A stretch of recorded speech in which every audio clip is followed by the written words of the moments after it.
Welcome back to another episode of Offbeat Adventures. We're standing here once again on the grade of the former Canadian Northern Railway and later Canadian National Railway's Kinghorn Subdivision. We are just to the west of the community of Geraldton, here in the municipality of Greenstone, Ontario. Geraldton is about 5 miles that away to the east. We are at a place called Kenwell.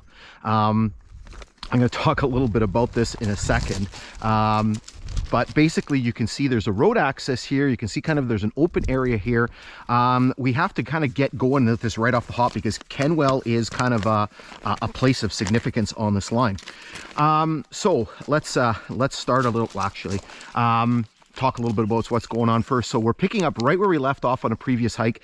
So this section is going to be a redo. So we did this section here going to the west to Wild Goose Beach Road, where we're ending. We did this 2 years ago. So this was done in the mid-July of 2021. We did that section to the east in August of 2021. So again, this is a redo section. I'm doing this section because there's some information that has changed, particularly here at Kenwell. So it was funny because I did this hike and I was kind of wondering what was on with Kenwell. I kind of knew a couple of things, and then I did that section and I kind of knew a little bit more. So at the end of that video, there's some information about Kenwell. And then obviously with this one now, I kind of know the story.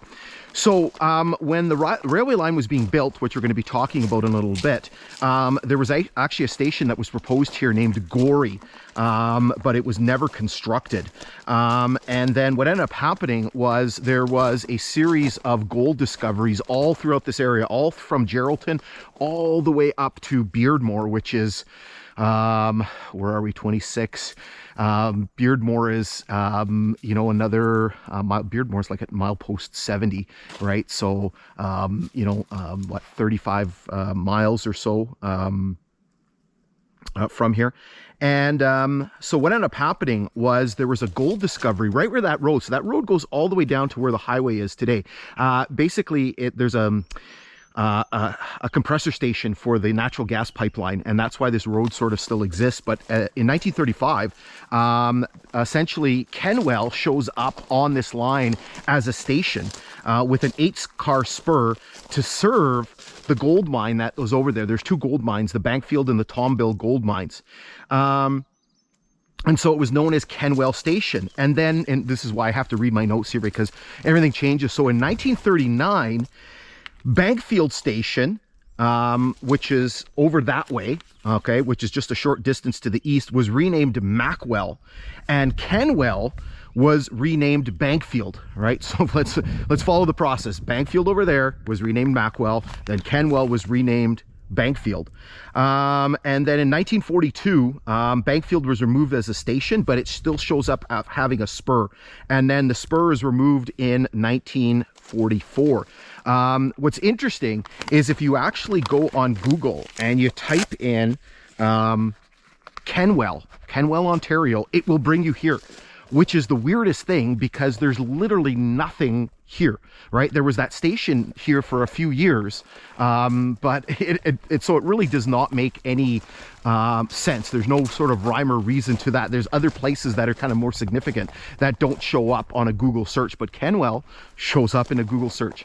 So I'm not sure where this spur was, if it was back over there or if the spur was over here, because it does look like there is something kind of running along the side here. Here you can see there's tie plates and ties. So it does look like over here there is something kind of running along the side there.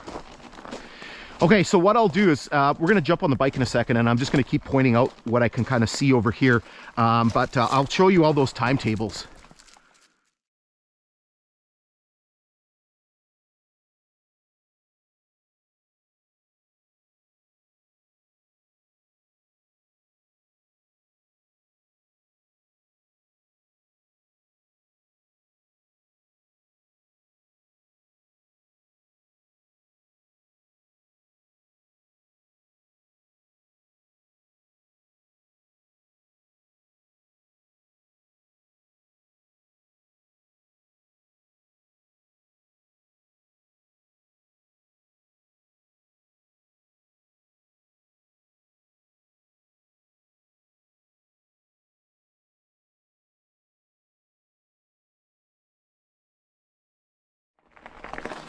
All right, so let's get going here.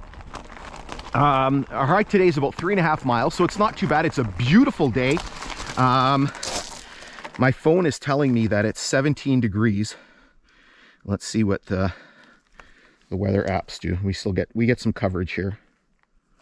Okay, whatever. the widget on the top of my phone says 17. It does feel very warm. It's supposed to get very, very warm today. The next few days is supposed to be like here away from Lake Superior, supposed to be in the 27, 28 degrees Celsius range, which is pretty warm for this time of the year. Again, I can kind of see something here. This is one of the advantages of, you know, doing our explorations in the springtime. Okay, so while we have a second here, we are going to do our usual history lesson. So this line was constructed by Canadian Northern Railway between 1911 and 1914. It was going to be one of the final pieces in Canadian Northern's transcontinental ambitions. The Canadian Northern Company got its start in Manitoba way back in 1896. They bought some lines and some charters and things like that. And then their first big project. So here you can see a telegraph pole. You're going to see some telegraph poles. They're kind of very intermittent. So the first big project for the Canadian Northern Railway was the construction of a line between the then city of Port Arthur, which is now Thunder Bay, and Winnipeg. And that line was opened in 1902. And after that, they began building lines all throughout the prairies, particularly in the northern part of the prairies. And Canadian Northern sort of became very synonymous with the northern prairies and the service that they provided in those areas. Around the same time, Canadian Northern began building north out of Toronto, acquiring lines and building some. And there's another telegraph pole down there. Eventually reaching into the Sudbury area. Now, it was around this time that Canadian Northern realized that in order for the company to be viable long-term, that they would require a transcontinental connection. The only problem was Canadian Northern was not particularly keen on building some of the sections of that transcontinental line. So for example, in the mountains of British Columbia, for obvious reasons, and then this section. They did not want to build between the end of Steel and Ruel in the Sudbury area and Port Arthur, because the construction was going to be very difficult and therefore very expensive. So they looked at all kinds of different options, and even, you know, a running rights agreement with Canadian Pacific. Unfortunately, nothing really panned out for them, and so they were forced to build. And so again, construction started in the latter part of 1911 and lasted until 1914. So on New Year's Day in 1914, the last spike was driven, and the line opened for traffic in 1950. Now, right about around the time the line opened for traffic, Canadian Northern started to experience a lot of financial difficulties, and excuse me, a lot of those were twofold. There was a nice breeze kind of going this way.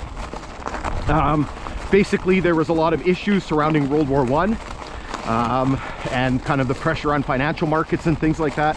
And then the second reason was a lot of the exorbitant costs of building this transcontinental line, particularly building through the mountains of British Columbia and building this section.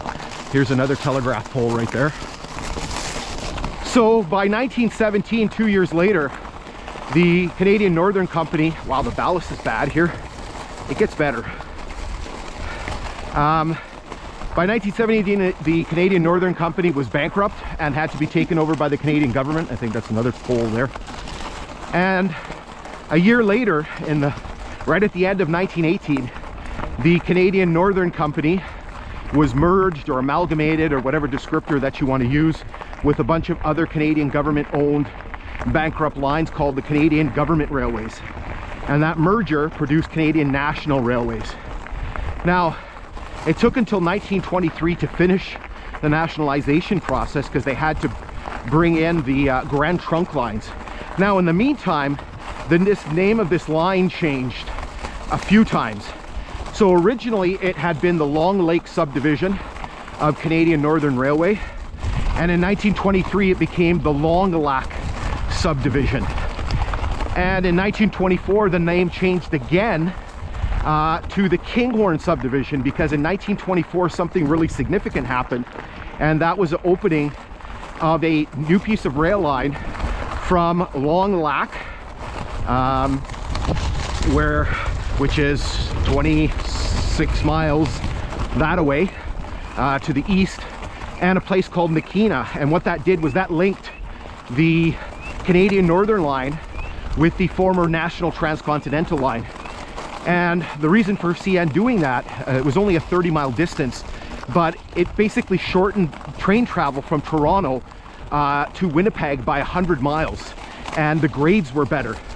So in 1924, when this became the Kinghorn line, it was relegated to secondary status. So the line riding from here, this Kinghorn subdivision, going all the way to Jellicoe, and then right after it, the Dionne subdivision going from Jellicoe to Port Arthur were now secondary lines. So everything continued until 1960, when there was yet another reorganization. And so in 1960, this line, the Kinghorn and the Dionne subdivision, were merged to form one line from Long Lac to Port Arthur. And then the line continued to operate until 2005, when CN decided to discontinue service, and they began pulling up the rails in 2008, and that process was complete by 2010. Now we're approaching a bridge crossing, and we've got something to look at here. Just let me find it. I just found this. Again, remember, this was a redo here. So what we have is, we actually have, I'll take my helmet off so make sure I'm looking at it. We actually have the flanger sign for the bridge. You can see that it's an old style flanger sign, because it's got the somebody once said to me that these might be old boiler pipes. So you can see it's a pipe, and it's been hammered flat, so it's hammered flat at both ends, and then this is connected to it. You can see it's welded to there, and you can see by the red paint underneath, this is an old school flanger sign. Now unfortunately I can't flip it over, and it tests to the age of this. These trees are growing right on top of the sign, so they're like, it's stuck underneath the tree, so I can't move it. But anyway, that is the flanger sign for the bridge that's coming up. So what we're going to do is we're going to pause here for a minute, and then we're going to pick things up, cross the bridge, and continue our journey.